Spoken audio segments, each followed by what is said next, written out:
요 며칠 미국장 분위기가 영 안 좋죠? 그렇다고 마냥 위축되어 있을 수만도 없는 일이어서요. 오늘은 좀 오버한다 싶긴 하지만 제가 최근 수익을 낸 종목 이야기를 드리고자 합니다. 제가 수익을 본 종목은 오시코시입니다. 미국 회사고요. 위스콘신주 오시코시 그 도시 이름을 따서 지은 회사예요. 티커는 OSK고요. 한국에서는 많이 안 알려진 회사죠. 심지어는 미국 사람들도 잘 모르는 것 같더라고요. 아니 그 낯선 회사를 너는 어떻게 알고 주식을 다 샀냐 하실 수도 있겠죠. 사실은 워크호스 관련 영상들을 제가 채널에 몇 개 올렸었잖아요. 이 영상들 만들면서 알게 된 거예요, 이 오시코시라는 회사를. 사실은 1월 말에 있었던 대통령 바이든의 행정명령, 그러니까 전기차로 다 이제 연방 차량을 바꾸자.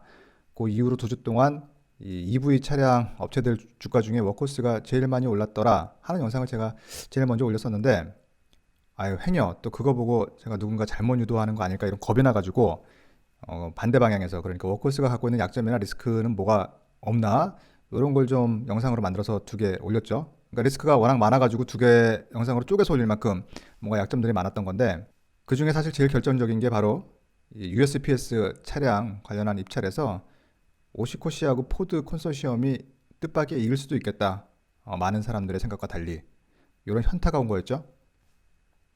그래서 부랴부랴 이 주식을 막 산 거예요. 마구잡이로 막 샀어요, 사실. 이 USPS 관련 일정도 채 모른 채로. 근데 요행이 그 입찰 결과 발표가 이번 주였던 거예요. 그래가지고 주가가 하루 이틀 만에, 이게 지금 프리마켓 기준으로는 120 이상까지도 올라갔다 내려왔던 상황인데, 저는 사실은 120 그거 뜬 거 보고 바로 다 거의 매도를 했죠. 뭐 좋게 말해서 이제 트레이드 하는 사람이니까요. 그래서 익절을 했는데요. 아니 그럼 상황 다 끝났는데 뭐하러 영상 올리냐 하실 수도 있을 텐데요. 자, 2가지 이유입니다. 하나는 끝나지 않았다는 거죠. 이제 시작이라는 거죠. 사실은 이게 100달러 아래에 있던 주가가 120달러까지 뭐 슉 올랐다가 이렇게 조정 지금 들어가는 중이긴 하지만, 이 조정이 저는 시작이라고 보는 거고요. 제가 좋아하는 패턴, 뭐 차트 그림이 있는 거죠, 사실. 그게 이제 만들어질 때 더 좋은 매수 타점이 올 수 있다. 그래서 좋은 투자처로 지금 하나 찜해놓은 셈이기도 하고요. 자, 2번째는 그동안의 경과 자체, 그러니까 오시코시하고 워크호스가 이 USPS 관련해서 사실은 뭐 지난 몇 년간 경쟁 관계에 있었던 것 같은데요. 사연도 많았고요. 그런데 제가 이걸 인지한 지난 짧은 몇 달간의 상황만 봐도 굉장히 재밌더라고요. 여러 정황들이, 또 여러 변수들이 있었고요. 그런 것들을 오늘 제가 뭐 시간순, 거창하게 연대기 순으로 이렇게 정리해서 살짝 말씀드리려고 하는데요. 다만 걱정은 이 정치적인 면이 좀 있습니다. 그래서 그거에 대한 해석을 뭐 저는 제가 이렇게 살아오면서 겪은 제 경험을 기반으로 이렇게 얘기할 텐데, 그게 좀 거북하게 들리실 수도 있을 것 같아요. 사실은 이제 바로 그 부분 때문에 제가 이 주식을 막 사면서도 다른 경우 같으면 영상을 같이 올리면서 뭐 요런 것도 가능하겠습니다 이렇게 의견을 냈을 수 있는데, 바로 그 정치적인 부분 때문에 조심스러워서 제가 영상 올리는 걸 좀 자제하게 되더라고요. 어쨌든 그 부분 좀 유념하셔서 오늘 봐주시기를 부탁드립니다. 자, 먼저 2020년 상황을 보면요.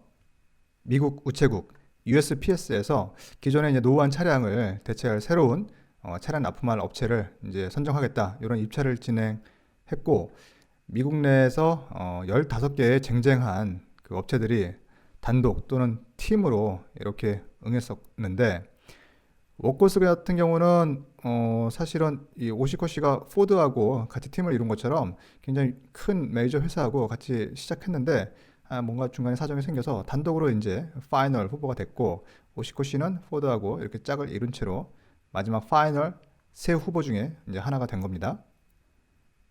아니 그 납품 규모가 도대체 얼마나 되길래 그렇게 뭐 지난한 과정을 거치고 또 이렇게 뭐 경쟁을 벌이냐 하실 수도 있을 텐데요. 보도에 따르면 그 차량 규모가 무려 18만 대. 이게 향후 또 7년간에 걸쳐서 뭐 납품할 규모라고 하는데요.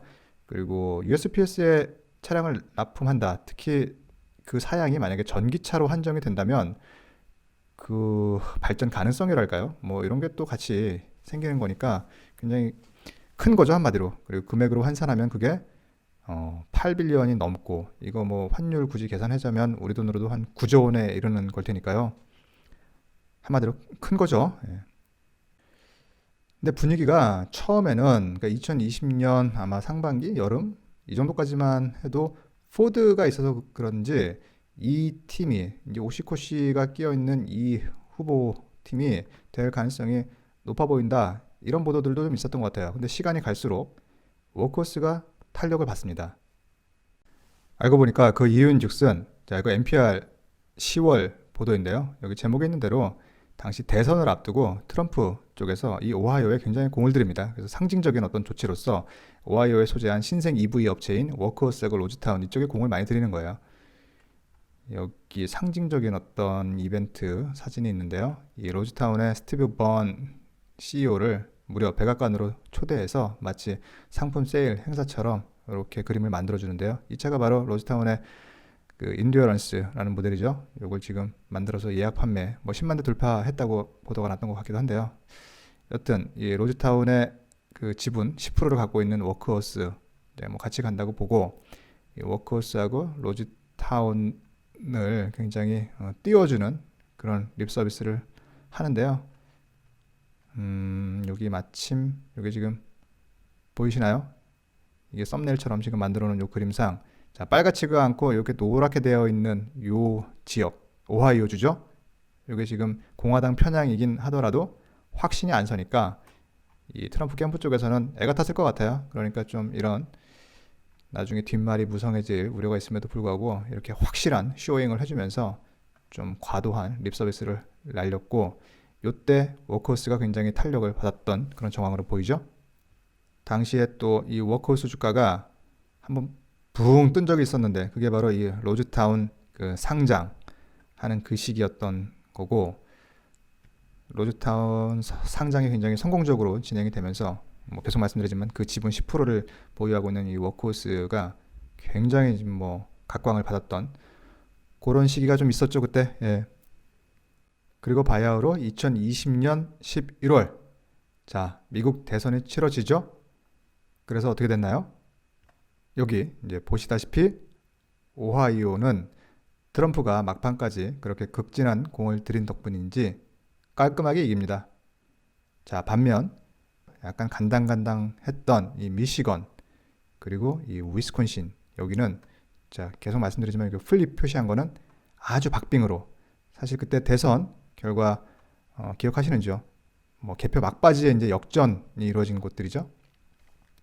그러니까 민주당, 뭐 바이든 캠프 입장에서 말하자면 트럼프나 마찬가지로 굉장히 공을 들였던 이 오하이오, 미시간, 위스콘신 중에 오하이오는 잃었지만 미시간, 위스콘신을 아주 근소한 차로 승리를 가져오는 뭐 그런 기쁨을 준 그런 곳이 되어버린 거죠. 이제 선거가 끝난 뒤 2020년 마지막 달인 12월에 USPS 입찰 관련해서 어떤 일이 벌어지나요? 아무도 생각 못한 일이 벌어지죠? USPS에서 입찰 관련 일정을 돌연 그 다음에, 그러니까 2021년 2, 4분기에 뭐 정하겠다고 이렇게 발표를 한 거였죠. 그 바람에 워크호스 주가가 20% 이상 이렇게 하락하는 일이 벌어져요. 여기 12월 22일 기사인데 요 제목 그대로 이 워크호스는 이제 USPS 계약 여부에 따라서 말 그대로 뭐 사느냐 죽느냐 기로에 선 셈이다 라고 뭐 우려하는 그런 내용처럼 보이기도 하는데요. 막상 그 내용은 한편으로는 이런 식으로, 그러니까 워크호스는 끝내 잘 살아남아서 뭐 쿼드러플도 할 거고, 꼭 USPS 계약건이 아니더라도 이 EV 섹터에 대한 전반적인 어떤 이런 희망적인 상황 때문에라도 미래가 밝을 수 있다. 그러면서 이 기사 자체는 당시에 EV 마켓, EV 종목들에 대해서 굉장히 뭐 전반적으로 좋은 이런 레이팅이랄까요? 전망을 내놓는데, 끝머리에 가서는 뭐 기사 말미에 와서는 그래도 현실적인 우려를 잘 써주고 있는데요. 당시에 USPS 대변인은 이게 뭐 대외적으로는 감염병 때문에 이렇게 연기한 거다 이렇게 얘기를 했었나 본데요. 그거에 대해서 이 기자는 그게 뭐 이해할 만하지만 I believe politics also has a role to play. 이 정치적 요소가 개입된 거 아닌가 싶다 이렇게 써주고 있죠. 왜냐하면 불과 얼마 전까지만 해도 여러 그 애널리스트들이 뭐 오하이오에 본부를 둔 이 워크호스가 이 USPS 입찰건의 승자가 되는 거 아니냐 이렇게 felt 뭐 느끼고 전망했었던 걸 생각하면 상황이 많이 달라진 것 같다. 정치적인 요인이 있을 수밖에 없는 거 아니냐. 왜냐하면 이 오하이오란 데가 대선 전국에 있어서는 이른바 스윙 스테이트였고 트럼프 어드미니스트레이션이 계속되었다면 당연히 그 계약을 일렉션 스위트너, 자 뭐 우리식으로 하면 뭐 사탕을 준다 뭐 이런 거 정도 될까요? 이런 차원에서라도 워커스 쪽으로 뭔가 계약이 선물처럼 갔을 텐데, 자 뿐만 아니라 이 워커스는 뭐 좀 전에 지금 같이 봤던 기사 이미지로도 확인하셨겠습니다만 이 로즈타운 모터스 이 지분을 10%나 갖고 있는 이 워크호스인데, 이 로즈타운 모터스로 말하자면 트럼프 대통령의 무려 클로즈 프렌드, 그 절친이 경영하는 회사인데 말이다. 자, 뭐 이 기사 내지는 이 기자는 좀 뭐 갈팡질팡했던 것 같아요 당시에. 저도 그랬던 것 같습니다만, 여튼 이건 뭐 그래봐야 겨우 피팅하는 거에 불과한 거 아니냐 이렇게도 보인다 썼는데, 뭐 희망사항이었던 것 뿐이죠. 그리고 대망의 2021년 1월 말 바이든 대통령의 그 행정명령이 나오죠. 그러니까 연방 차량 65만 대 정도를 다 이제 전기차로 바꾸자. 포스탈 트럭, 우체국 차량부터 먼저 바꾸자. 요거 제가 제 영상에 썼던 슬라이드입니다만 워싱턴 포스트 기사고, 자, 요 조건 자체를 뭐 다시 한번 환기해 보자면 이게 여러 조건이 이렇게 열거되어 있는 듯 싶지만 뭐 세 가지죠. 그러니까 유니온 소속 노동자가 만들어야 된다. 그러려면 당연히 미국 땅에서 만들어야 되는 것이어야 한다. 자, 미국에서 만든 부품을 50% 이상 포함해서 만들어야 한다. 뭐 여러분 이 조건들에 대해서 의견들이 좀 생각들이 다양하실 것 같은데요. 자, 최대한 제가 중립적으로 뭐 말씀을 좀 드리자면 일단은 이 미국에서 만든 부품 50%라는 이 표현이 있지 않습니까? 이 숫자가 들어가니까 일견 객관적으로 보이는데요. 이렇게 주관적인 어떤 기준이 사실 또 없죠. 이 부품 50%가 자, 일반 내연기관 그 기존의 엔진 차량은 뭐 몇천 개 된다고 그러는데, 전기차 부품이 만약에 1000개다. 그러면 부품 리스트를 1000개를 쭉 늘어놓고 그 중에 500개가 메이드 인 USA면 되는 건가요, 이게? 이를테면 전기차는 배터리가 제일 비싸서 이를테면 차값이 1000만 원인데 배터리가 500만 원이다. 그러면 배터리 가격이 전체 부품가의 50%니까 그게 이 기준을 충족한 거다라고 볼 수도 있지 않나요? 저는 아직까지는 이 50%의 의미가 정확히 그 데피니션이 뭔지 그걸 밝혀주는 뭐 그 미국 정부 문서라든가 기사를 아직은 이제 못 봤어요. 여튼 이거는 제가 보기엔 굉장히 모호한 기준이다. 이 50%라는 숫자에 현혹될 수 있지만 객관적이지 않다라고 저는 보고요. 나머지 두 조건, 미국 땅에서 만들어야 한다. 그 조건도 의미가 없죠. 미국 회사들 중에서 우리가 뭐 종목을 선정해서 주식 투자하는 거기 때문에 뭐 그건 좀 보나마나한 기준이고, 유일하게 의미가 있는 유의미한 조건은 사실은 요거, 그러니까 우리 식대로 노조라고 표현할 수 있는 이 조직화된 유니온에 소속된 노동자가 만들어야 된다는 요 조건이 사실상 의미 있는 관건 기준이라고 저는 이제 생각을 했는데요. 뭐 계속 드리는 말씀이지만 오하이오, 인디애나 이쪽은 이 유니온 자체가 잘 조직이 안 되어 있는 것 같습니다. 여러분이 만약 구글 검색에서 유니온하고 오하이오 이렇게 한번 검색을 해보세요. 뭐가 뜨는지.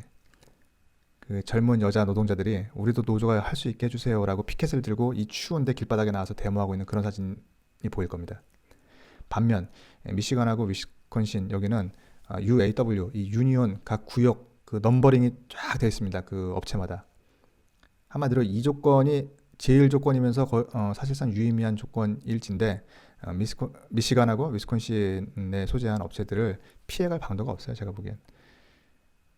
그런데 이날 같이 발표된 그 내용 그리고 보도들의 이 말, 그러니까 USPS 차량부터 먼저 적용 시행한다라고 하는 이거에 또 많이 현혹이 된 것 같아요. 저도 살짝 좀 그랬었고, 그래서 워커스 주식을 뭐 이거 보고 바로 이렇게 매도하거나 이러지는 않았었는데, 뭐 결과적으로는 요행이 잘 됐지만 좀 위험천만했던 것 같아요. 그러니까 USPS 차량이든 뭐든 간에 이 오하이오에 소재한 회사가 이 조건 충족시킬 가능성은 없다고 좀 냉정하게 생각했어야 되는 거죠.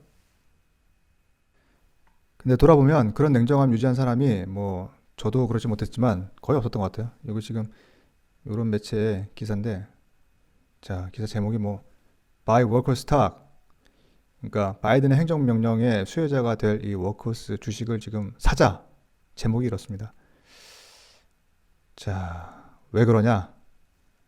이 워커스가 will win the huge and significantly delayed USPS contract. 뭐 USPS 이 건을 워커스가 당연히 딸 거고, 그래서 뭐 어떻게 하는 거냐? 자, it's time to buy workers stock. 뭐 계속 같은 말 반복입니다. 사실 뒤에 이제 한술 더 떠서 이분은 칼사는 자, 바이든 행정명령의 세 가지 조건 중에 하나인 미국 영내에서 생산된 차여야 한다. 거기 당연히 맞추기가 이제 어렵다고 보는 거죠. 제가 얼마 전에 올린 영상에도 이 카산에 대한 회사에 대한 얘기까지 뭐 있었습니다만, 터키에 있는 회사니까요.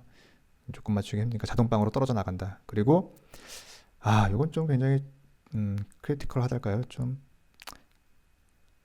오시컷이하고 포드는 어쨌든 남들 보기에 인터널 컨버션 내연기관, 그러니까 엔진으로 돌아가는 차 만드는 회사들 아니냐. 그러니까 얘도 아니다. 그러니까 이런 쉬운 논리로 이제 워크호스가 적격인 후보로서 USPS 계약을 따낼 것이다.